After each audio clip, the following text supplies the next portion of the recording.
Hello everyone, কেমন আছো তোমরা? আশা করি তোমরা সবাই ভালো আছো। দেখো আজকে দিনটা শুরু করলাম ঘরের বাইরেটা একটু পরিষ্কার পরিচ্ছন্নতার মধ্যে দিয়ে। আর ওদিকে দেখো রিও দরজার সামনে চুপচাপ বসে আমাকে দেখছে যেন ও আমার সঙ্গ দেবে। তারপর আমি ঘরটা মুছে নিচ্ছি, তো মিহি এখন ঘুমাচ্ছে, তাই ও ওঠার আগেই যতটা পারি কাজগুলো গুছিয়ে নিই, কারণ ও একবার উঠে গেলে তখন ওকেই সময় দিতে হয়, তখন আর অন্য কোনো কাজ করা যায় না। মিহির কয়েকটা জামা কাপড় ধুয়ে দিয়েছিলাম, সেগুলোই মিলে দিচ্ছি। এবার চলে এলাম রান্নাঘরে, ভাবছি মিহির জন্য আজকে একটু ডালিয়া রান্না করব।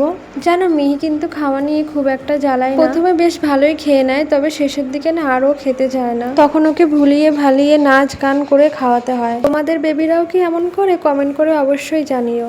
আজ আর কোনো সবজি দিচ্ছি না, সিম্পল ভাবেই বানাবো, কারণ মাঝে মাঝে ও এভাবেও বেশ ভালোই খায়। আমি কখনোই ওর খাবারে একসাথে 3-4 রকমের সবজি দিই না, আমার মনে হয় এতে ওর পেটে গ্যাস বা অস্বস্তি হতে পারে, তাই আমি 1-2টো সবজি দিয়ে রান্না করেই, যাতে ও সহজেই হজম করতে পারে। দেখো আমি এখানে 2 চামচ ডালিয়া, একটু মুগ ডাল আর 1 টুকরো আলু নিয়েছি। এরপর ভালো করে ধুয়ে একটু নেড়ে ভালো করে মিশিয়ে নিলাম, তারপর একটা ম্যাশার দিয়ে একটু ম্যাশ করে নিই। তারপর দেখলাম আজ মিহির মুডটা একটু অফ লাগছিল, ও না সাধারণত এত চুপচাপ থাকে না, তাই ভাবলাম আগে একটু ওর সঙ্গে খেলি, যাতে ওর মনটা ভালো হোক। কিছুক্ষণ খেলাধুলা করার পর যখন দেখলাম ও একটু হাসি খুশি হয়েছে, তখন ওকে খাওয়াতে শুরু করলাম। আর দেখো ওর হাতে একটা না একটা খেলনা দিতেই হয়, না হলে কিন্তু একদমই খায় না, উঠে বসে পড়ে, খেলতে খেলতেই ওর খাওয়াটা হয়ে যায়। খাওয়ানো শেষ হলে ওর ড্রেসটা চেঞ্জ করে দিই, তারপর একটু পরেই মিহি আবার ঘুমিয়ে পড়ে। আসলে ও এই সময়টা খুব বেশি ঘুমায় না, মোটামুটি 15-20 মিনিট, খুব বেশি হলে আধা ঘন্টা, তাই এই ফাঁকে তাড়াতাড়ি করে স্নান সেরে পুজোটা করে নিলাম। তারপর দেখো পুজো সেরে ঘরে ঢুকেই দেখি মিহি ঘুম থেকে উঠে পড়েছে,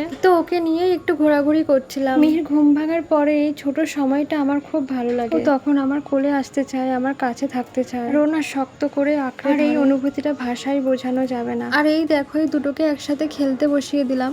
রিও না মিহিকে ভয় পায়, ও মিহির কাছে আসতেই চায় না, কিন্তু আজ দেখো কি সুন্দর বসে আছে দুজনে একসাথে। তো ওদেরকে একসাথে খেলতে দিয়ে আমি চলে এলাম রান্নাঘরে আমার টিফিনটা বানাতে।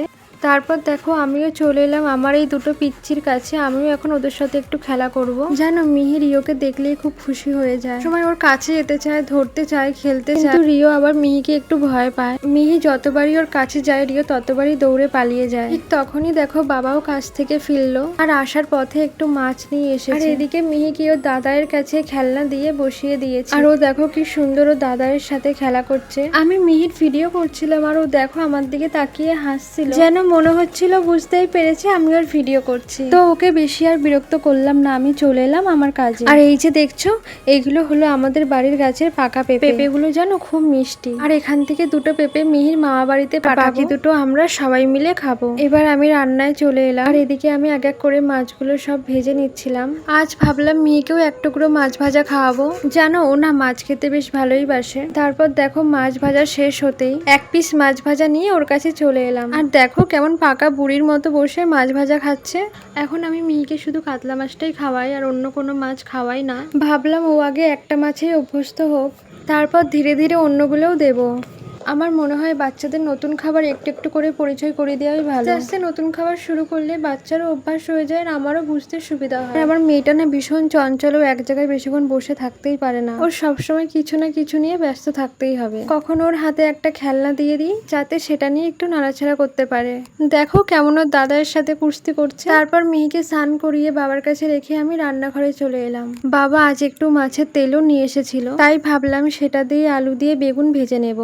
এখানে বেগুন আর আলু ছোট ছোট করে কেটে নিচ্ছি, তারপর একটা পেঁয়াজ আর কাঁচা লঙ্কা কুচি করে নিলাম। আগে হালকা করে ভেজে নিয়ে তাতে আলু আর বেগুন দিয়ে দিলাম, তারপর স্বাদ মতো লবণ আর সামান্য হলুদ দিয়ে সবকিছু ভালো করে মিশিয়ে ঢাকনা দিয়ে কিছুক্ষণ রান্না হতে দিলাম। তারপর দেখো বেগুন আলুটা একটু ভাজা হয়ে আসতেই মাছের তেলটা দিয়ে দিলাম, আর এই যে আমার বেগুন আলু ভাজা একদম তৈরি। আর ভিডিওটা যদি ভালো লেগে থাকে তাহলে একটা লাইক করে দিও, আর কেমন লাগলো অবশ্যই কমেন্ট করে জানিও। আর তোমরা যদি আমার চ্যানেলটি সাবস্ক্রাইব না করে থাকো তাহলে সাবস্ক্রাইব করে আমার সঙ্গে থেকো।